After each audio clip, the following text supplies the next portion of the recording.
Capítulo 4. Conhecimento especializado. Experiências e observações pessoais, o quarto passo em direção à riqueza. Existem dois tipos de conhecimento, geral e especializado. Quando se trata de ganhar dinheiro, pouco importam a quantidade e a qualidade do conhecimento geral. O corpo docente das grandes universidades reúne praticamente todas as formas de conhecimento geral acumulado pela civilização. No entanto, a maioria dos professores tem pouco ou nenhum dinheiro. São especializados no ensino do conhecimento e não em sua organização e utilização. O conhecimento só atrai dinheiro quando direcionado de forma organizada e inteligente, por meio de planos de ação práticos com um fim específico. O desconhecimento desse fato tem sido motivo de confusão para milhões de pessoas que acreditam falsamente que conhecimento é poder. Nada disso. O conhecimento é apenas um poder em potencial. Só se torna poder quando organizado em planos de ação definidos e dirigidos a uma meta específica. Atualmente, esse elo perdido de todos os sistemas de educação conhecidos pela civilização pode ser encontrado na deficiência das instituições educacionais quanto a ensinar seus alunos a organizar e usar o conhecimento adquirido. Muitos se enganam pensando que, por ter pouca escolaridade, Henry Ford não era um homem educado.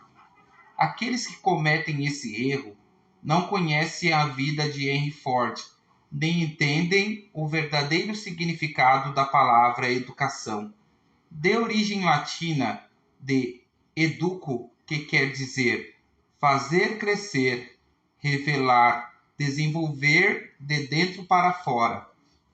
Uma pessoa educada não é, necessariamente, alguém que tenha muito conhecimento geral ou especializado. Uma pessoa educada é aquela que desenvolveu as faculdades mentais de maneira a conseguir obter tudo o que deseja ou quase sem violar os direitos alheios. Henry Ford enquadra-se perfeitamente nessa definição. Durante a Segunda Guerra Mundial, um jornal de Chicago publicou alguns editoriais nos quais, entre outras declarações, chamava Henry Ford de pacifista ignorante. Ford se sentiu atingido e entrou com uma ação contra o jornal por calúnia e difamação. Quando a ação foi a julgamento, os advogados do jornal alegaram inocência e convocaram o próprio Henry Ford ao banco das testemunhas, com o propósito de provar ao júri que se tratava de um ignorante. Várias perguntas lhe foram feitas, com a intenção de tornar evidente sua ignorância generalizada, ainda que possuísse o conhecimento relativo à fabricação de automóveis. Entre as perguntas estavam estas: quem foi Benedict Arnold? Quantos soldados os britânicos enviaram aos Estados Unidos para reprimir a rebelião de 1776? A essa última, Ford respondeu: ignoro o número exato de soldados enviados pelos britânicos, mas ouvi dizer que foi consideravelmente maior do que o número dos que voltaram. Finalmente, cansado do interrogatório e irritado com uma pergunta especialmente ofensiva, inclinou-se, apontou o dedo para o advogado e disse: vamos imaginar que eu quisesse responder à tolice que acabou de me perguntar, ou a qualquer um dos outros disparates que vem me perguntando. Deixe-me lembrá-lo de que tenho uma série de botões na minha mesa. Basta pressionar um deles para ter ao meu lado pessoas capazes de me esclarecer qualquer dúvida sobre o negócio a qual venho me dedicando meus maiores esforços. Agora, poderia ter a gentileza de me dizer por que eu deveria encher a cabeça com conhecimentos gerais apenas para ser capaz de responder a perguntas? Quando tenho pessoas em torno de mim que podem fornecer-me qualquer resposta que se faça necessária? Certamente havia uma lógica excelente nessa argumentação. A resposta embaraçou o advogado. Todos no tribunal perceberam que aquela não era a resposta de um ignorante, mas a de um homem que tinha educação. Qualquer homem é educado quando sabe onde buscar o conhecimento de que precisa e como organizar esse conhecimento em planos de ação definidos, com a assistência de um grupo de mente mestra. Henry Ford tinha sob seu comando todo o conhecimento especializado que o capacitaria a tornar-se um dos homens mais ricos dos Estados Unidos. Não era essencial que o conhecimento estivesse em sua mente. Certamente a importância desse exemplo não escapará a qualquer um que tenha interesse em um livro com este e inteligência paralelo. Antes de certificar-se da sua capacidade de transformar o desejo em seu equivalente monetário, é preciso que tenha o conhecimento especializado do serviço, da mercadoria ou da profissão que você tenciona oferecer em troca de fortuna. Se for preciso um conhecimento especializado superior ao que você teve capacidade ou interesse de adquirir, solicite a ajuda do seu grupo de mente mestra. Andrew Carnegie declarou nada entender dos resultados técnicos dos negócios do aço, nem estar particularmente interessado em aprender. Ele foi buscar o conhecimento especializado necessário à fabricação e comercialização de seu produto, nos componentes de seu grupo de mente mestra. O acúmulo de grandes fortunas requer poder, e o poder é obtido pelo conhecimento especializado, altamente organizado e direcionado de forma inteligente. Esse conhecimento, no entanto, não precisa necessariamente ser dominado pela pessoa que acumula a riqueza. O parágrafo anterior deve dar esperança e encorajar a todos que ambicionam acumular fortuna e não têm educação ou preparo bastante para adquirir o conhecimento especializado necessário. Algumas pessoas atravessam a vida sofrendo de complexo de inferioridade por não se considerarem suficientemente educadas. Aquele que consegue organizar e liderar um grupo de indivíduos de mente mestras com o conhecimento necessário à acumulação de dinheiro pode considerar-se tão capaz quanto qualquer membro do grupo. Se você se sentir inferior por ter estudado pouco, lembre-se disso. Thomas A. Edison frequentou a escola apenas durante 3 meses em toda a sua vida. No entanto, não lhe faltou educação, tampouco morreu pobre. Henry Ford não chegou a completar a 6ª série, mas se arranjou muito bem por conta própria em termos financeiros.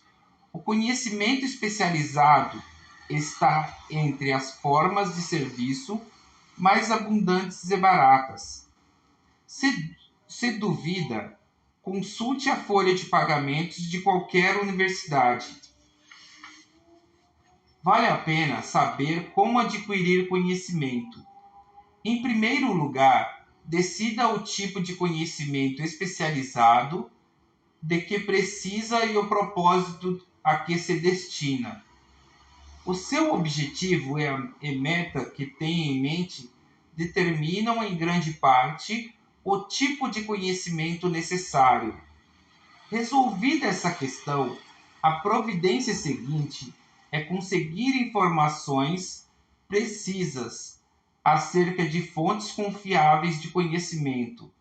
As mais importantes são sua experiência e formação, experiências e informações disponíveis por meio da cooperação de outros, aliança com mentes mestras, colégios e universidades, bibliotecas públicas, publicações e livros nos quais pode ser encontrado todo o conhecimento acumulado pela civilização. Cursos especiais de treinamento, cursos noturnos e de educação à distância. O conhecimento adquirido deve ser organizado e colocado imediatamente em prática, com um propósito definido de acordo com planos práticos já elaborados. O conhecimento só tem valor se for obtido por intermédio de sua aplicação, com vistas a um fim louvável. Eis aí uma das razões da pouca valorização dos títulos acadêmicos. Eles representam nada mais do que conhecimento variado. Se você pretende continuar a estudar, determine primeiro o propósito desse conhecimento adicional e depois procure fontes confiáveis em que possa obter tal tipo de informação. Indivíduos bem-sucedidos em todos os setores nunca param de estudar, buscam aprender sempre mais sobre o que se relaciona ao seu maior propósito, negócio ou profissão. Os mal-sucedidos frequentemente cometem o erro de acreditar que o período de aquisição de conhecimentos termina com a formatura. Na verdade, as instituições de ensino fazem pouco mais do que simplesmente mostrar o caminho para a aquisição de conhecimento prático. Esse mundo transformado em que vivemos trouxe a necessidade de mudanças importantíssimas nas políticas educacionais. A ordem do dia é especialização. Essa afirmativa foi enfatizada por Robert P. Moore, encarregado de contratações da Universidade de Colômbia. O texto encontra-se reproduzido a seguir. Os especialistas mais procurados. Os candidatos com algum tipo de especialização são particularmente requisitados pelos empregadores graduados em administração de empresas, com treinamento em contabilidade e estatísticas. Engenheiros de todas as áreas, jornalistas, arquitetos, químicos e também estudantes universitários do último ano que se destaquem em atuação e liderança. Aquele que tem bom desempenho em sua área, um bom relacionamento com todos os tipos de pessoas e formação adequada possui nítida vantagem sobre o profissional estritamente acadêmico. Alguns, em razão das amplas qualificações, recebem várias ofertas de trabalho, até 6 ao mesmo tempo às vezes. Discordando da ideia de que o aluno de conceito A invariavelmente consegue os melhores empregos, Moore disse que a maioria das companhias não se preocupa apenas com os resultados acadêmicos, mas também com as atividades exercidas e a personalidade do candidato. Um representante de uma grande indústria, líder no setor, ao escrever a Moore a respeito da possível contratação de alunos do último ano, disse: estamos interessados principalmente em encontrar pessoas que consigam fazer progressos excepcionais na área de gerenciamento. Por isso, damos mais importância às qualidades de caráter, inteligência e personalidade que a formação específica. Proposta de estágio. Propondo um sistema de estágio de estudantes em escritórios, lojas e indústrias durante as férias de verão. Moore sugere que somente depois de 2 ou 3 anos de universidade os alunos sejam convidados a escolher um curso definido. As instituições educacionais de ensino superior precisam encarar a realidade. Atualmente, todas as ocupações e profissões exigem especialização, disse Moore, insistindo em quais instituições assumam uma responsabilidade mais direta sobre a orientação vocacional. Uma das mais confiáveis e práticas fontes de conhecimento à disposição de todos, quando precisem de conhecimento especializado, são os cursos noturnos, encontrados na maioria das cidades grandes. O ensino à distância também oferece formação nas mais variadas que possam fazer parte dos cursos de extensão. Duas vantagens de fazer um curso sem sair de casa são a flexibilidade do programa e a facilidade de estudar durante o tempo livre. Outra estupenda vantagem dos estudos em casa, desde que o curso seja bem escolhido, é o fato de a maior parte dos programas de ensino à distância oferecer a possibilidade de consulta, o que vem a ser uma ajuda inestimável para quem necessita de conhecimento especializado. O aluno pode esclarecer suas dúvidas, esteja onde estiver. Tudo que se adquire sem esforço e sem custos é geralmente pouco valorizado. Talvez por isso, muitos desperdicem a maravilhosa oportunidade oferecida pelas escolas públicas. A autodisciplina, resultante de um programa definido de estudo especializado, contrapõe-se ao desperdício da oportunidade de um conhecimento adquirido sem qualquer custo. As instituições que oferecem ensino à distância são altamente organizadas. Por cobrarem taxas relativamente baixas, são forçadas a insistir no pagamento imediato, sabendo que têm de pagar pelo curso. Qualquer que seja o seu desempenho, o aluno muito raramente abandona os estudos antes da conclusão.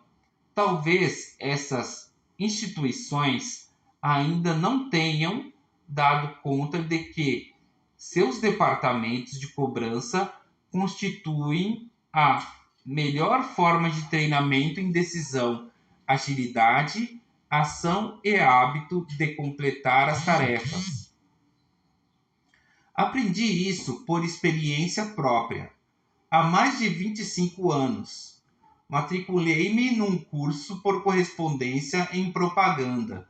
Depois de 8 ou 10 aulas, parei de estudar, mas a escola não parou de enviar a cobrança. Ademais, insistia no pagamento. Quer mantivesse meus estudos ou não, decidi que, tendo de pagar pelo curso, já que me comprometera legalmente, eu completaria as aulas e faria valer meu dinheiro. Na época, considerei injusto o sistema de cobrança da escola. Mais tarde, porém, compreendi ter sido aquela uma parte apreciável do meu treinamento. Sem qualquer custo adicional, forçado a pagar, fui em frente e completei o curso. Anos depois, o treinamento cumprido, meio a contragosto, e em muito me ajudou a ganhar dinheiro. Os Estados Unidos, por exemplo, contam com o que é considerado o melhor sistema de escolas públicas do mundo. Somas fabulosas são investidas em ótimos prédios e em transporte para que os estudantes moradores de distritos rurais possam ter acesso às melhores escolas. Mas existe um inacreditável ponto fraco nesse maravilhoso sistema: é gratuito. O ser humano, por uma das mais estranhas peculiaridades, só valoriza o que tem preço. As escolas e bibliotecas públicas não impressionam o povo porque são de graça. Por isso, muita gente acha necessário um treinamento adicional antes de procurar emprego. Ao terminar os estudos, também é o principal motivo pelo qual os empregadores dão maior consideração aos empregados que fazem curso à distância. Pela experiência, concluíram que qualquer pessoa que se disponha a aproveitar parte do seu tempo livre para estudar em casa tem em si as qualidades do líder. Que não se veja aí um gesto caridoso de reconhecimento, mas uma decisão sensata no aspecto profissional por parte dos empregadores. Só existe uma fraqueza nas pessoas para o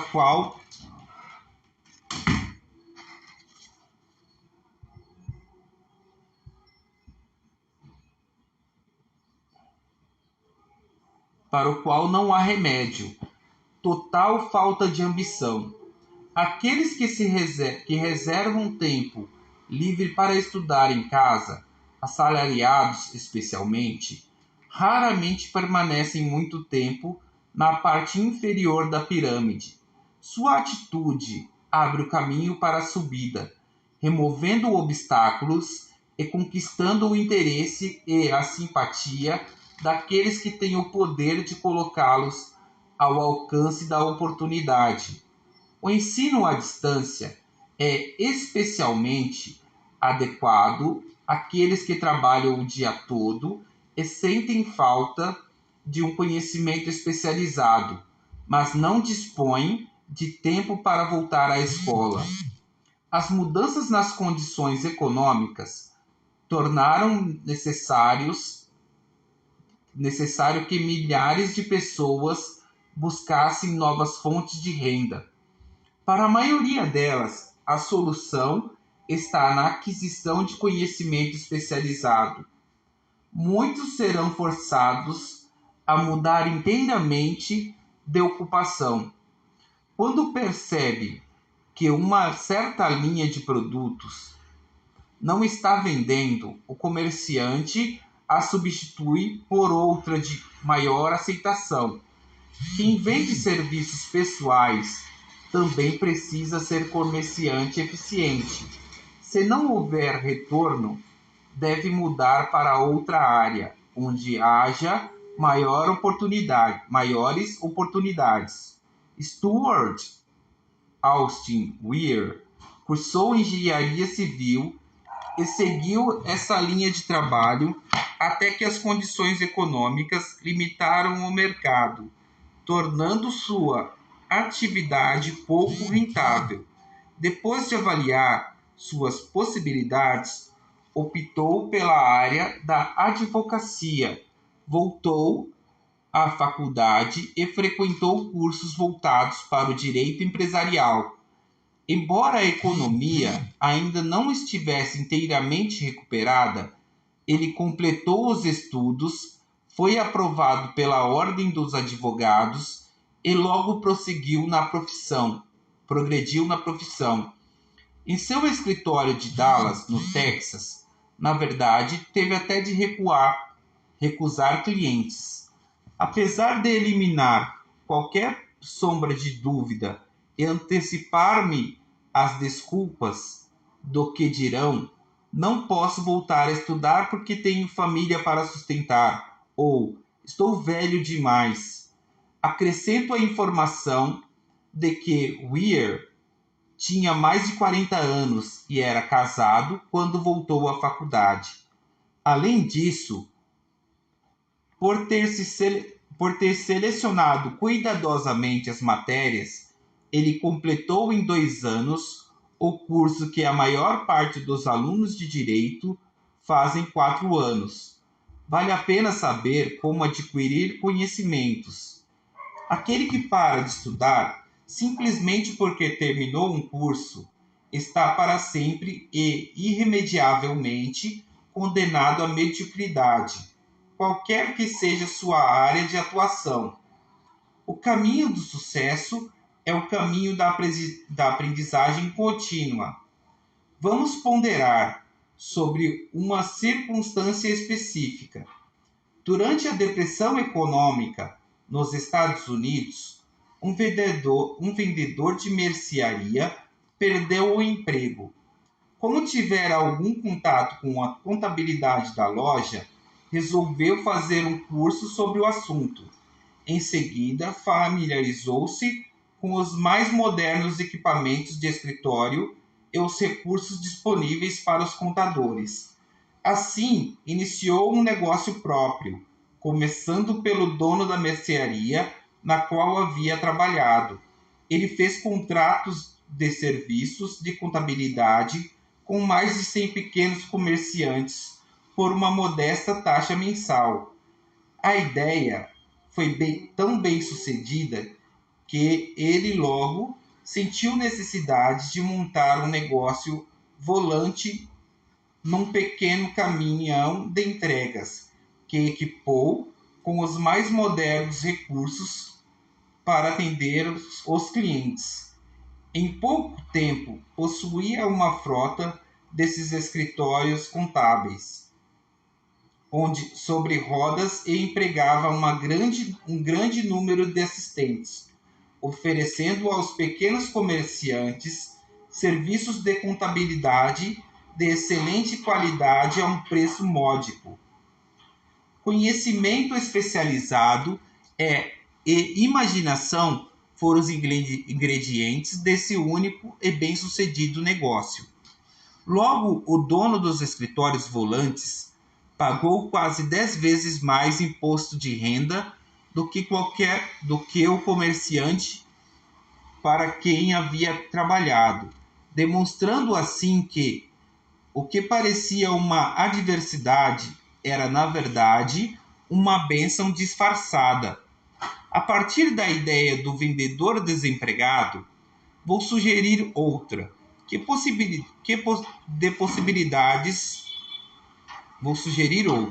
possibilidades ainda maiores em matéria de renda, e além disso, capaz de ser útil aos que precisam muito do serviço.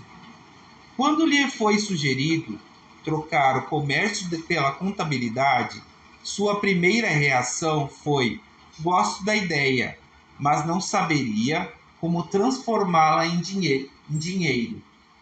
Em outras palavras, queixava-se de que não saberia comercializar seu conhecimento em contabilidade depois que o tivesse adquirido. Aquele era outro problema a ser resolvido.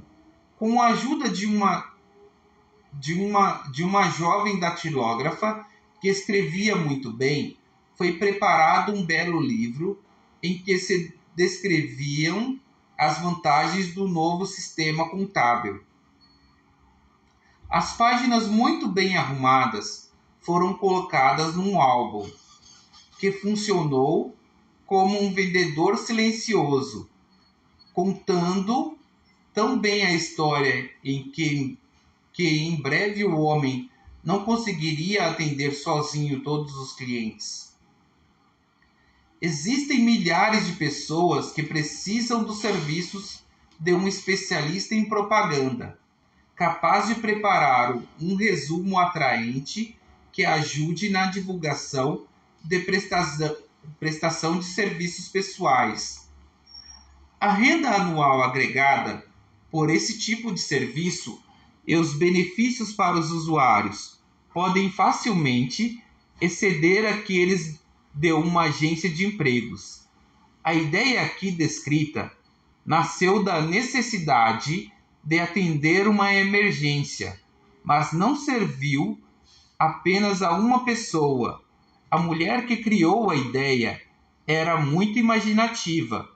Em sua recém-nascida ideia, ela viu a possibilidade de uma nova profissão destinada a prestar valiosos serviços a milhares de pessoas que precisavam de orientação prática.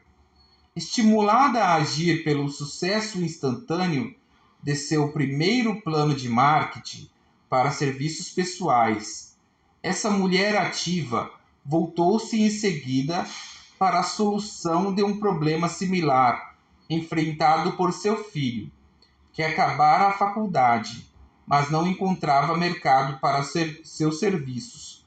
O plano que elaborou para o filho foi o melhor exemplo de propaganda de serviços pessoais que já vi.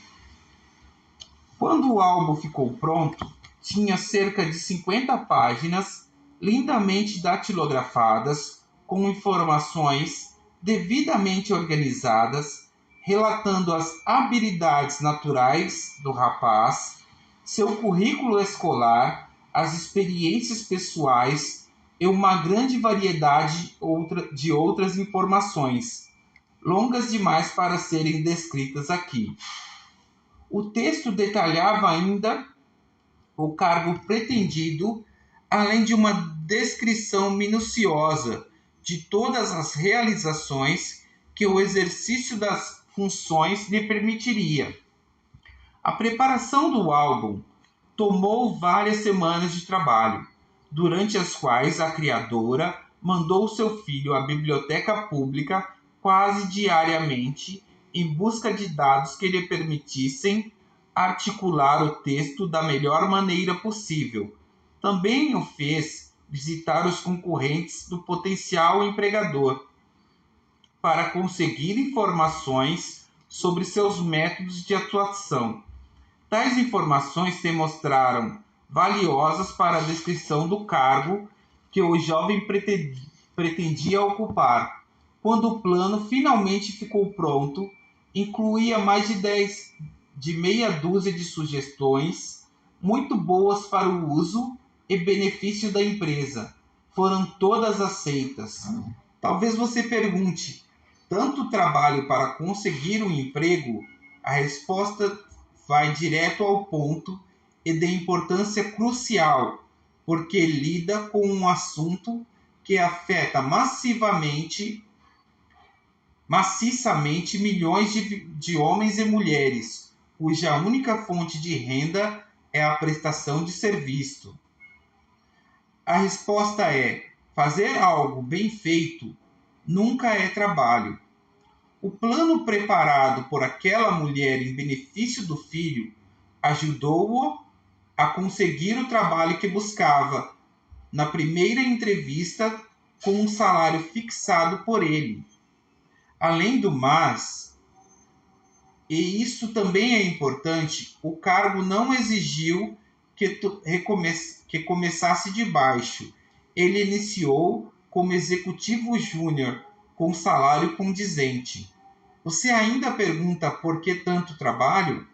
A apresentação planejada da proposta desse rapaz certamente serviu para poupar-lhe uns 10 anos do tempo que levaria para chegar à posição de onde partiu, caso tivesse começado de baixo e trabalhado para conseguir subir.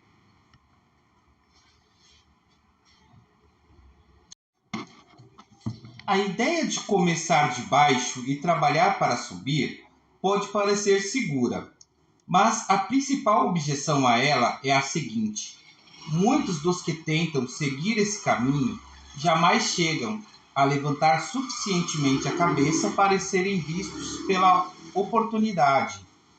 Assim, permanecem onde estão. É importante lembrar também que o panorama visto de baixo não é dos mais animadores. A tendência é sufocar a ambição. Nós chamamos de cair na rotina, isto é, aceitar o destino. Pelo hábito de executar todos os dias as mesmas tarefas, é muito difícil abandonar um hábito arraigado. Eis aí outra razão que justifica a ideia de começar 1 ou 2 degraus acima do ponto mais baixo, fazendo assim formar-se o hábito de olhar em torno, de observar como os outros seguem adiante, de perceber a oportunidade e abraçá-la sem hesitação. Dan Halpin é um esplêndido exemplo do que quero dizer. Durante seus dias na faculdade, foi responsável pelo famoso time de futebol do Notre Dame.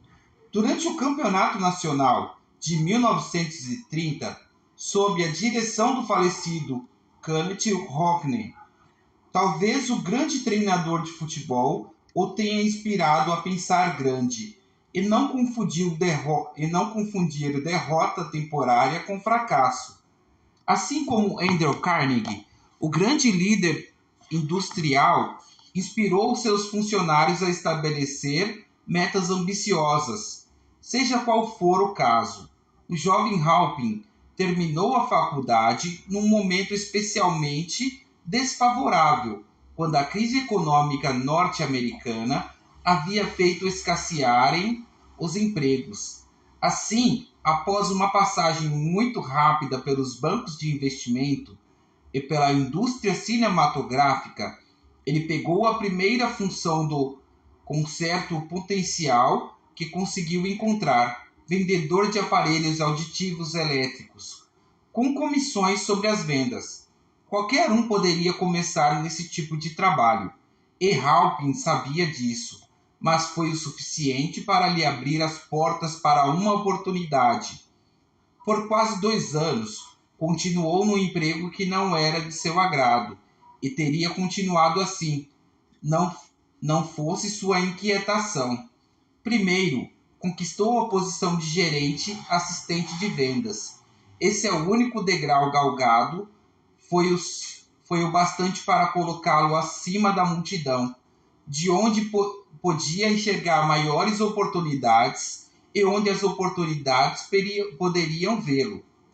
Foi tão bem sucedido nas vendas que A.M. Andrews, presidente do conselho administrativo da Ditographic Products Company, uma empresa concorrente, quis saber mais sobre aquele tal Dan Halpin, que ameaçava sua posição no mercado.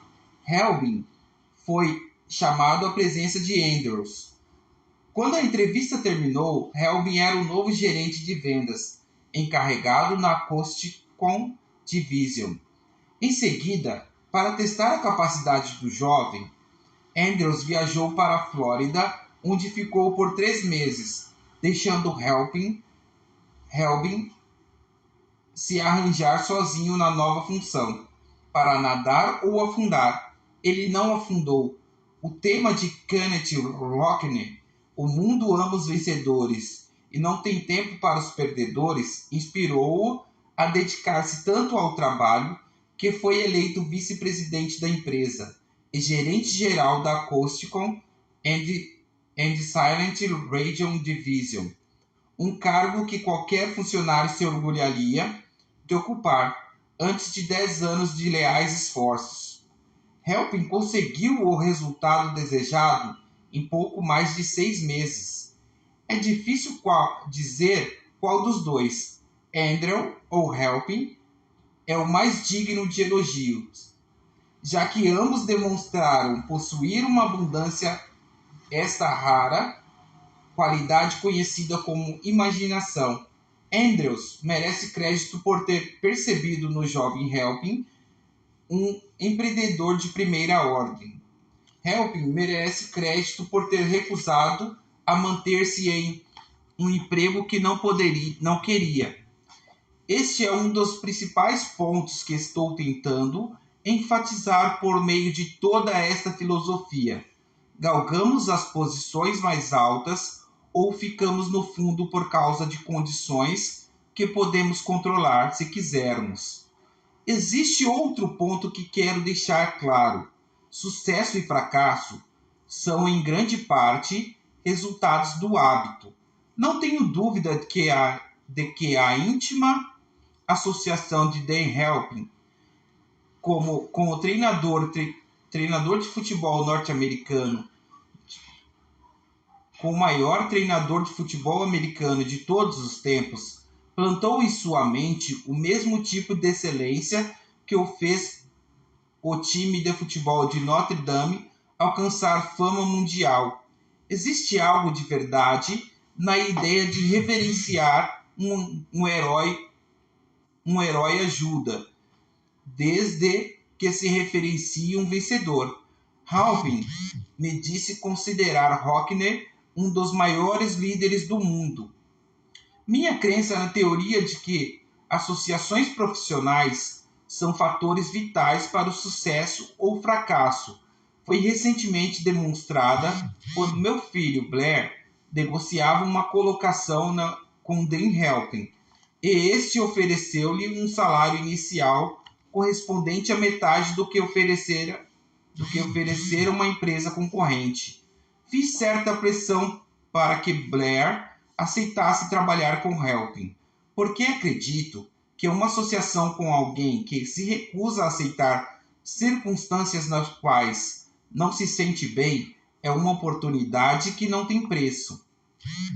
A base da pirâmide é um lugar monótono, sombrio e desvantajoso para qualquer um. Eis aí a razão pelo qual demorei tanto descrevendo como a lentidão do começo pode ser evitada com um bom planejamento. Por isso também dediquei tanto espaço ao relato da história da mulher que, inspirada pelo desejo de fazer um ótimo trabalho de planejamento, para que seu filho tivesse uma oportunidade favorável, acabou criando uma nova profissão. Com a mudança de condições antecipada pelas transformações da economia, veio a necessidade de novas e melhores técnicas de marketing de serviços pessoais. É difícil determinar porque ninguém havia descoberto essa oportunidade sensacional, tendo em vista que mais dinheiro muda de mãos em troca de serviços pessoais do que qualquer outro motivo. A soma paga mensalmente a pessoas que trabalham com salários ou remuneração é tão vultuosa que fica em torno de centenas de milhões de dólares, e a distribuição anual chega a bilhões. Talvez alguns possam achar essa ideia brevemente exposta o núcleo de riquezas que desejam. Ideias muito menos interessantes foram a semente da qual brotaram grandes fortunas. A ideia de Woolworth de criar lojas que vendiam produtos de 5 a 10 centavos, por exemplo, é bem mais simples, mas gerou fortuna para seu criador. Aqueles que enxergarem a oportunidade por trás dessa sugestão encontrarão uma ajuda valiosa no capítulo sobre planejamento organizado. Ao mesmo tempo, um eficiente profissional de marketing fará bons negócios, onde houver gente à procura de melhores mercados para serviços pessoais. A aplicação do princípio da mente mestra pode garantir a alguns, com o talento apropriado e a disposição de formar alianças, uma atividade rapidamente rentável. Um dos participantes do grupo precisaria escrever bem e ter aptidão para anunciar e vender. Outro deveria ser excelente digitador e redator, e outro ainda teria de ser alguém com bom faro para os negócios de primeira classe. que faria o mundo tomar conhecimento dos serviços oferecidos. Se uma das pessoas possuir todas essas habilidades, pode levar o negócio sozinha, até que o excesso de trabalho a obrigue a contratar mais funcionários. A mulher que preparou o plano de vendas de serviços pessoais para o filho passou a receber pedidos de elaboração de planos similares para outros que desejavam fazer o marketing de seus serviços, melhorando assim a renda. Ela formou uma equipe de especialistas em datilografia, arte e redação, que tinha capacidade de dar a cada caso uma roupagem interessante, de modo que os serviços do cliente passavam a ser muito mais bem remunerados. Sua confiança na própria capacidade era tal que ela aceitava como parte do pagamento uma porcentagem sobre o aumento do faturamento do cliente. Não devemos supor que seu plano consista simplesmente em uma técnica de vendas inteligente, com a qual ela auxiliava os clientes a receber mais pelos mesmos serviços que prestavam anteriormente por preço menor. Ela se preocupava com os interesses do comprador e também com os do vendedor de serviços pessoais. Assim, preparava o plano de modo que o empregador tivesse um retorno integral sobre o dinheiro que pagava a mais. O método pelo qual atingia esse impressionante resultado é um segredo profissional que ela não revelava a ninguém, exceto a seus clientes. Se você tem imaginação e procura uma maneira mais lucrativa de prestar seus serviços pessoais, essa sugestão pode ser o estímulo que faltava. Uma ideia é capaz de gerar uma renda bem maior do que ganha a média dos médicos, advogados ou engenheiros, cuja formação exigiu vários anos de estudo. A ideia é vendável para aqueles que procuram novas colocações em praticamente todas as carreiras que exijam capacidade executiva ou administrativa, e para os que desejam um aumento de salário em seus cargos atuais. Não existe preço fixo para boas ideias. Por trás de toda boa ideia, existe um conhecimento especializado. Infelizmente, para aqueles que não encontram fartura de riquezas, o conhecimento especializado é mais abundante e mais facilmente adquirido com as ideias. Graças a essa verdade incontestável, existe uma demanda generalizada e crescente de indivíduos capazes de ajudar outros a venderem vantajosamente seus serviços pessoais. Capacidade quer dizer imaginação, a qualidade única necessária à combinação de conhecimento especializado com ideias, sob a forma de planejamento organizado, a fim de descobrir riquezas. Se você tem imaginação, esse capítulo pode trazer-lhe de presente uma ideia suficientemente boa para dar início às riquezas que deseja. Lembre-se, a ideia é o principal. O conhecimento especializado pode ser encontrado ali na esquina, em qualquer esquina.